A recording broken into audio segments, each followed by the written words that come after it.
पारिवारिक कलह के चलते विवाहिता महिला मनीषा लोधा ने की आत्महत्या। सुहाया गांव गुना मध्य प्रदेश निवासी महिला की फांसी लगाकर जीवन लीला समाप्त।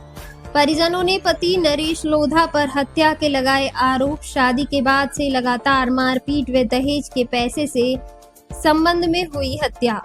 पूर्व में भूलोन स्टेशन छबड़ा कार्यक्रम में लड़ाई के चलते पटरी पर फेंकने की कर चुका है कोशिश।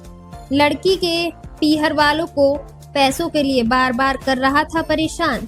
महावीर नगर द्वितीय में रहती थी महिला। पोस्टमार्टम प्रक्रिया के बाद शव परिजनों को होगा सुपुर्द। पारिवारिक क्लेश के चलते विवाहिता महिला मनीषा लोधा ने की आत्महत्या। परिजनों का आरोप, पति नरेश लोधा करता था मारपीट व दहेज की मांग। पति पर लगाए हत्या के आरोप। जीजा द्वारा साले को फोन करके बोला कि जा तेरी बहन मर रही है, उसको बचा ले। साथ ही मामा को भी फोन करके धमकी दी, जो मर्जी कर लो। लड़की के पीहर पक्ष से कई बार कर चुका दहेज के पैसों की मांग। घटना स्थल पर मौके पर पहुंची पुलिस ने फंदे पर लटके शव को लिया हिरासत में। महिला के शव को रखवाया मोर्चरी में। पोस्टमार्टम प्रक्रिया के बाद शव परिजनों को किया जाएगा सुपुर्द। मामले की गंभीरता को देखते हुए महावीर नगर थानाधिकारी रमेश कविया के निर्देशन में एफआईआर दर्ज करवाकर होगी आगामी कार्यवाही। पति ने पूर्व में भी कई बार मारपीट व हत्या का प्रयास कर चुका।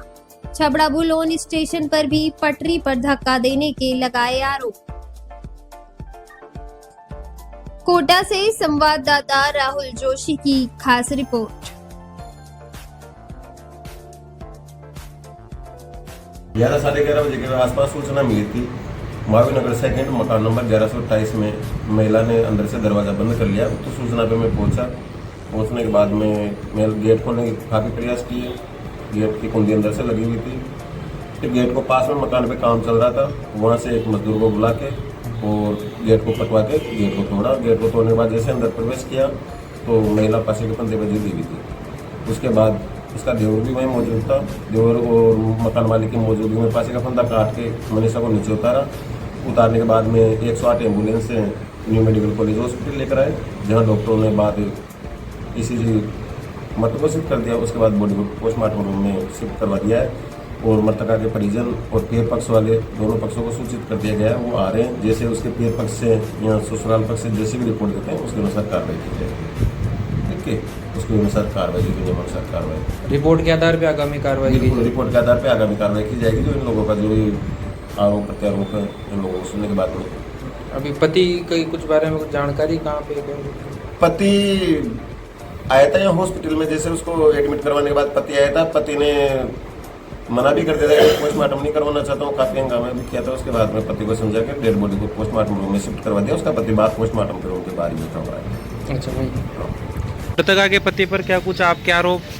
सर, मृतका के पति ने धमकी देता है, मामा जी मुझे 1 लाख दो, मामा जी 2 लाख दो, तो नहीं देंगे तो मैं मनीषा को जान से मार दूंगा और छोड़ दूंगा, ये कर दूंगा। फिर मैंने इसको मकान बनाया, जब 3 लाख रुपए दिए। इसके बाद में फिर बच्ची को पूरा खर्चा, यहाँ का किराया खर्चा सब पूरा मैं देता था, जबकि फर्ज उसका बनता है। फिर वो नहीं देता, नहीं तो धमकी देता है। फिर आज सुबह मुझे बताया कि तेरी भांजी मर गई, तू मेरा बाल भी उखाड़ ले तो उखाड़ ले। 25 साल से मैं छबड़ा रह रहा हूँ, मेरा कोई भी बाल बांका नहीं कर सकता है, तू दिखा सो कर लेना। तो मैंने कहा भैया मेरी बच्ची को मैं ले आऊँ, ठीक है, तू तेरी मर्जी से अच्छा रहे। तो मैं बच्ची को लेने सर आज आया था। वहाँ से चला लगभग 12 बजे, तो बच्ची यहाँ 11:30 बजे के पहले तो मर गई। इसके बाद फिर उसका जो मकान मालिक का फोन आया तो सर आपकी बच्ची मर गई, और इसने मेरे को बताया तेरी भांजी मर गई, तू दिखा सो कर लेना, मेरा क्या करेगा वो कर लेना। तो ये हत्या है या आत्महत्या है? इसने 15 तारीख को इसकी नरेश की बहन के यहाँ प्रोग्राम था, वहाँ गया। ये मेरी बच्ची को कहाँ से छबड़ा से कोटा से सीधा लेकर गाँवगढ़ के पास में आवन, इसकी बहन ब्याई गाँव, वहाँ से लेके आया करीबन 8 बजे रात को। जेल में ठोकी पीटी और रेल की पटली पे पटक दी। फिर मेरे से फ़ोन लगाया इसने कि ये तेरी भांजी रेल की पटली पे मरने जा रही पड़ी और तू देखा सो कर लेना। तो मैंने कहा भैया मेरी भांजी से बात करा दे, मोबाइल वो भी रखती है। तो इसका मोबाइल भांजी का ले लिया इसने, नरेश ने, और नरेश ने एक ही बार बात कराई दूर से। तो उसने कही मामा जी मुझे ये कोटा लेके जा रहा है, मैं कोटा आज जा रही हूँ और मेरे किसी को लेने मत भेजो, मेरे बहना रहती है कोटरा में। मैंने उससे बोला मैंने ये इसकी जीप से तुझे लेने भेज दूँ, दुल्हेन स्टेशन के पास में पुलिया पे वहाँ पड़ी थी। तो इसने कहा भाई मामा जी ये तो मुझे लेके जा रहा है कोटा, मत भेजो। तो फिर कोटा आ गई लड़की। तो मेरा भांजा गिरिराज जी परिक्रमा देने गया था, वहाँ से मैंने कहा बेटा कि अपनी बहना परेशान है, जीजा जी लड़ रहा है, तो तू वहाँ से बहन के पास जा। तो ये बहन के पास आ गया रात के 9 बजे। तो यहाँ भी पूछा परिस्थिति, सो इसने दादागिरी बताई और ये भांजे की बहन भाई की सुन के नरेश भाग गया। और भाई उसका मनीषा का भाई रात भर मकान पे रहा, 2 बच्चे भी थे मामा जी के, उनके पास साथ में वही रहे। और सुबह ये इंटरसिटी से 6:30 बजे घर गया। इसके बीच में इसने यहाँ के क्या किया क्या नहीं किया, नरेश ने फिर मारा लड़ा और उसने इसके बाद डायरेक्ट